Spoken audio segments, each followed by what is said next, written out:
Foremost among them is the issue of corruption. And this is an issue that we are seeing across the board, not just in Liberia, but in other places. And for me, corruption is an act of robbery, plain and simple. It's a cancer in our societies. It is government stealing from the people of Liberia, from the mouths of children. It takes away access to health care. It denies citizens their right to public safety. It stops young people of Liberia from getting the education they deserve. It takes the future away from them. It prevents this country from having a healthy business environment that it needs to lift Liberia out of poverty. It has denied Liberia its place in history, a successful and prosperous country with so many resources to contribute to its people's well-being. Corruption is a democracy killer, and we cannot have that in a place like Liberia, which we're counting on as a bulwark for Africa's democracy. To me, this is the most pressing, it's the most forward-looking challenge facing Liberia today.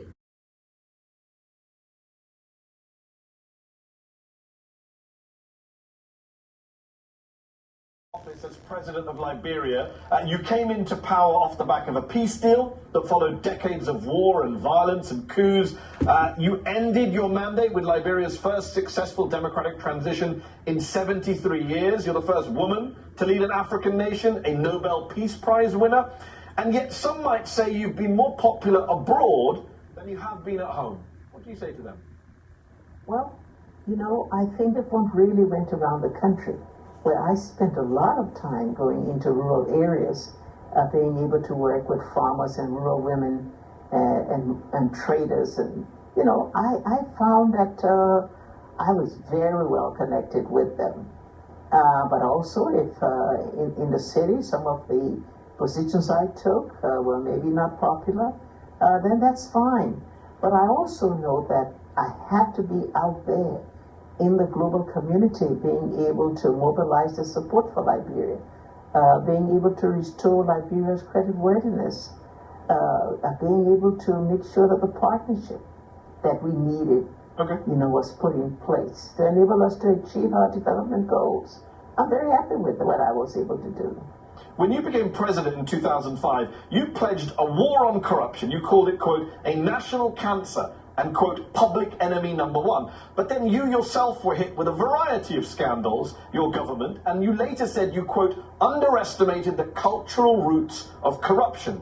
But surely Liberian culture isn't to blame for corruption. Liberian politicians, such as yourself and others, are to blame for corruption. Well, let me tell you, politicians are part of the culture. Politicians are part of the value system. But it sounds like you're blaming the public, the country, for the actions of politicians. I'm not blaming anybody. No. I think you're just talking without listening. That's not what I'm saying. I'm saying dependency, dishonesty came part of the Liberian culture over the many years of deprivation. The institutions to fight corruption were not there. You mentioned the institutions, and yet you did have an independent corruption watchdog, the General Auditing Commission, which found 20 government ministers, accused 20 government ministers of corruption, and you failed to prosecute any of them. Why? Well, let me tell you something. All of those reports were sent to our Liberian Anti-Corruption Agency. They were also sent to our legislature. We organized a particular unit in the presidency to be able to look at all of those cases and to be able to send them forward to the Ministry of Justice wherever they thought prosecution was necessary. So why weren't they prosecuted? Well, because our system is like that. If you want to really understand Liberia, you need to dig a little bit deeper.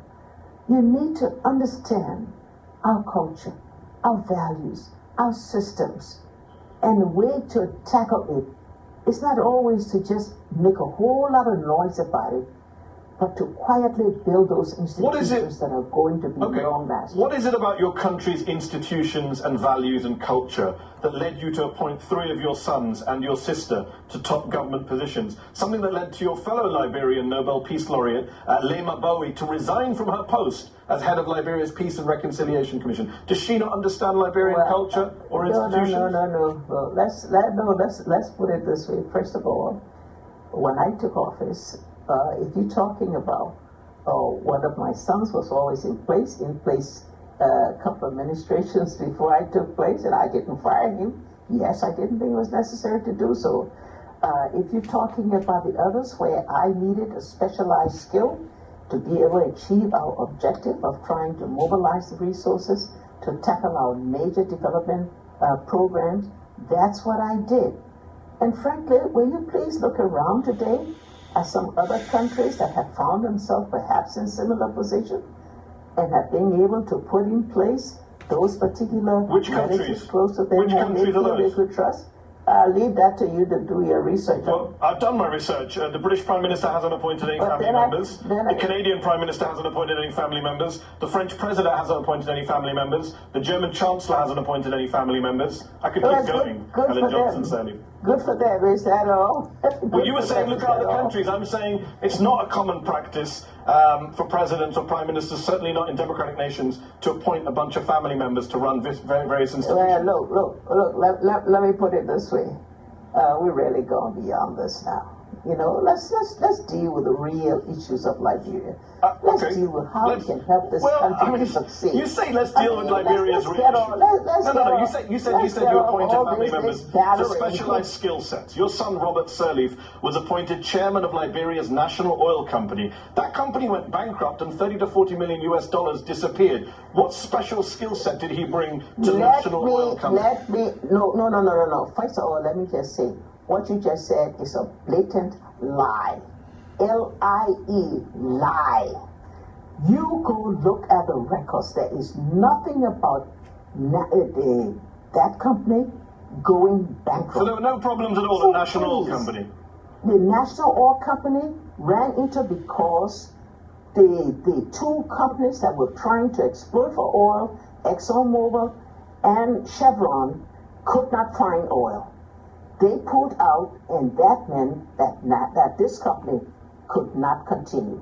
It's as simple as that. And the record is clear. How about the Liberia Central Bank? You appointed your son Charles Sirleaf as deputy governor there. You suspended him. You suspended him for failing to declare his assets. And 2 months ago, he was ordered to be held in jail while awaiting trial for having unlawfully printed local currency worth tens of millions of US dollars. Did you know he was doing that? Well, I didn't know you wanted to have an interview just to come out with outrageous statements. I mean, I'm confused. Was he not? No. I thought he was. Has he not been held in jail? Is that wrong? Has he not been held in jail? That is not true. He was unjustifiably, illegally charged. But anyway, so he was charged. I mean, that's your opinion. You're his mother. Obviously, you're not going to agree with the charges. I'm just asking you to comment on him being held for trial. You're saying that didn't happen. Please. No, you're not. No. What you're trying to do is showmanship now. That's what you're trying to do. We don't need that. We need to have a civil exchange. I'm very civil. I asked a very simple question. You accuse me of making up things. I haven't accused you of anything. I simply asked, your son has been ordered to be held in jail while awaiting trial for having unlawfully printed local currency worth tens of millions of dollars. What's your reaction to that? There's nothing uncivil about that question. Look, our system requires that when we have a case under the jurisdiction of the court, we're not supposed to talk about it until that matter is settled by the courts. So you're trying to make me do things that are not right and not legal. Please don't do that. Okay, how about what happened on your watch? You suspended him for failing to declare his assets. Am I lying about that as well? Oh, I did what I felt I had to do. You have to realize how I ran That's what we tried to work out here. That's what our viewers want to know. How did you run the government? You appointed family members, suspended some of them, Just wondering how that works. Oh, well, I don't think you want a conversation. I do. I don't think you want a conversation, because I'm asking questions that are very legitimate questions. I would ask any former president on this show about corruption allegations on their watch. The fact that they happen to be your children is neither here nor there. You're right. So you don't want to comment on anything about corruption. Okay.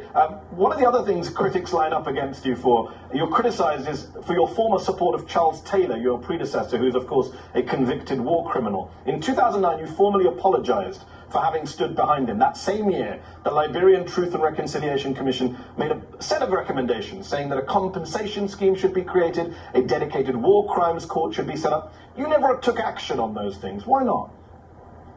We have moved beyond the Charles Taylor story.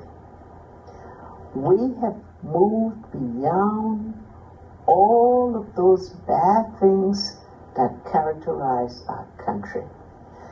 Liberia needs peace. Liberia needs civility. Liberia needs to claim a future that's devoid of all of those things that have kept us down, that have divided us, that has created problems for us. Well, isn't that what Truth and Reconciliation is for, to get past division? Truth and Reconciliation has been gone to the courts. It's left the courts. It has transformed into a palaver hut. That process has started. The process of contrition and forgiveness. All of that has started.